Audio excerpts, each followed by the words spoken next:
Hi, it's Paul. I love data and analysing it, and in this video, I wanted to share with you some of the numbers behind mergers and acquisitions. So, global estimates range from about 350 million to 400 million SMEs worldwide, and that makes up about 90% of businesses globally. In the USA, there are 34 million small businesses, in the UK, 5.5 million, and in Australia, 2.5 million. And around about a third of those businesses are owned by the baby boomer generation. So, in broad numbers, that's around 100 million SMEs globally that an owner could be looking at retirement and exit. 43.5% of GDP in the US is contributed by SMEs. It's 52% in the UK, 32% in Australia.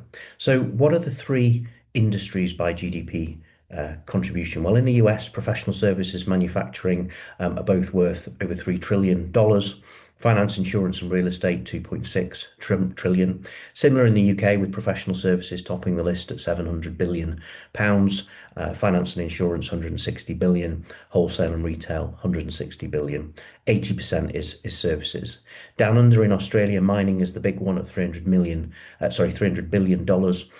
Finance and insurance, 230 billion, and healthcare shortly behind that at 220 billion. So let's just take manufacturing as an example in Australia. There's 47,000 SMEs, and they employ around about 900,000 people, or around about 6% of the total Australian workforce. So manufacturing is very broad. The top two are food, that's worth 150 billion, and metal products, which are worth 110 billion. So let's look at metal because I've actually done several roll-ups in this space, specifically steel fabrication. So, think making heavy items like lifts onto ferries or metal windows and doors sold into the public sector. There's 4,710 fabricated metal product manufacturing businesses in Australia. And if around about a third of those are owned by the baby boomer generation, then that's around about 1,200, 1,300 businesses that potentially we could target. So if we wanted to do a roll up in that space, as I have done before, why would I do that? And what would I need to do? And specifically, what does that look like in terms of numbers? So, joining companies together can drive a whole host of benefits, whether it be economies of scale, cross-selling opportunities, or even buying power. So, in the roll-up I did, I had three companies all buying steel, and I was able to get a better price from two suppliers to supply the whole group than individual businesses had. Each business had a head office function, so think HR, finance, marketing, IT. I was able to consolidate all of those and save around about 20% costs in the group. A tactical acquisition was in one of the businesses we did installation, and as these were typically in high-rise buildings, we rented scaffolding and spent around $1 million. We actually ended up buying a scaffolding company and utilised that company to supply our own group for free with scaffolding, which added around about $1 million to the bottom line. So a larger group with a consolidated balance sheet and income statement also makes raising finance for growth and expansion easier, cheaper, and more flexible. So if SMEs are typically acquired for 2 to 3 times multiple of their profits and then consolidated into an enlarged group, that can double its profits over a 3-year period by doing all of the things that I've mentioned, as I've done several times before. And a larger, more diversified, higher margin group is always going to be worth a higher multiple, typically 5 to 8 times their profit. So the idea is to buy, build, and sell, but we buy for a lower multiple than we sell for, and we drive synergies to build in the building phase to unlock that greater value. So you can see how joining companies together can make a lot of sense. So if you wanted to roll up three metal fabrication businesses, what might that look like in terms of numbers? Well, to do the outreach, you need to look at around about 1,000 businesses. So we already mentioned that the pool for sourcing is around 1,200 and 1,300 businesses. So, being able to approach 1,000 of them is certainly within the realms of possibility.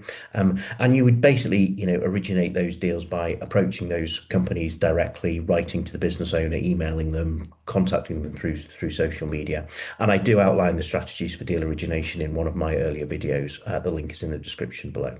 So what I would do firstly is I'd pick my top 100 and I'd send personalized letters. So I do 10 a week. So over a 10-week period, I'd be able to hit the list.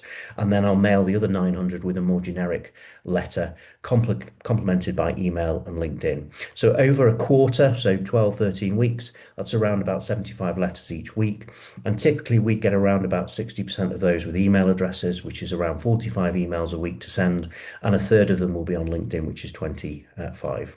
Now, I do use software and automation tools, which I've referenced in previous sourcing videos, to automate a lot of that. And I obviously have my own team that help and support that process. But if I were to do it myself, it would take me around about 30 minutes to set up the email and the LinkedIn automation every week, and probably take me a couple of hours to, print off the letters and feed yeah, put them in the envelopes and get them mailed. So, you can use mailing companies that can automate that process as well. Not a big fan of them myself because it does tend to look like junk mail, but you can get a sense for, 75 letters a week, 45 emails, 25 LinkedIn requests is done manually without using the software. Is probably a 2 to 3 hour task. So what response rates can I expect? Well, in the quarter, I get a very high response rate to my personalised letters. I'd probably end up with 24 of the 100 responding. I'd get around about 30 generic responses from the generic letters. I'd get 5 email responses. I'd get 3 from LinkedIn. So in total, that's around about 62 responses, or about 5 a week. Not all responses will be positive. It may be thanks, but no thanks. Around 75% of the responses are positive and will result in a first call. So that's 46 in the quarter, or 4 a week.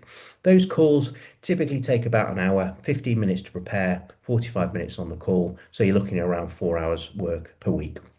Around 70% of those will then progress to a subsequent call, and this could be because they don't want to take the lead forward. Maybe they've got unrealistic expectations, they're not the right fit, or there could be another reason, or the seller, feels the same. So those second calls take another hour or so. So that's 32 over the quarter, so another 3 hours per week. And of those second calls, 70% will move to signing an NDA and sharing financial information. So over the quarter, that's 22. Takes me about 5 minutes to do an NDA, around 30 minutes to do an analysis of the financials. If it's a more complex structure, then clearly a bit longer than that, but most don't tend to be. They tend to be, single company, fairly straightforward structures. So that's about an hour and a half a week in terms of time. Of those, 70% will be viable for an acquisition in line with my structure. So we'll take 15 to a financial conversation. Of those, 2 will sign heads of terms. The other 13 may not accept now, but they could be revisited later on. And of those revisits, within 12 to 18 months, I'd probably get another deal done out of that revisit pipeline. So it's rare for a transaction to fall through, but it does happen. But because of the rigid process we follow and the rapport and the relationships and the analysis of what's possible and not, around 1 in 10 will progress ultimately to that completion. So there you have it. 1,000 outreach gets me 2 completed deals with another in the pipeline for the next 12 to 18 months. It's about 14 to 15 hours a week when you factor in the other stuff you've got to do to get that deal over the line. So if you've liked my video, give it the thumbs up. It really helps the channel. And if you want to be notified when the next video is out, do subscribe. And if you're interested to learn more about mergers and acquisitions, you can join our free Dealmaker community. The link's in the description below, and you can connect directly with me and hundreds of deal makers around the world. For now, happy deal making, and do drop in the comments what you've offered on in the past month, not company names, but deal size and industry. I'd love to hear what you're buying.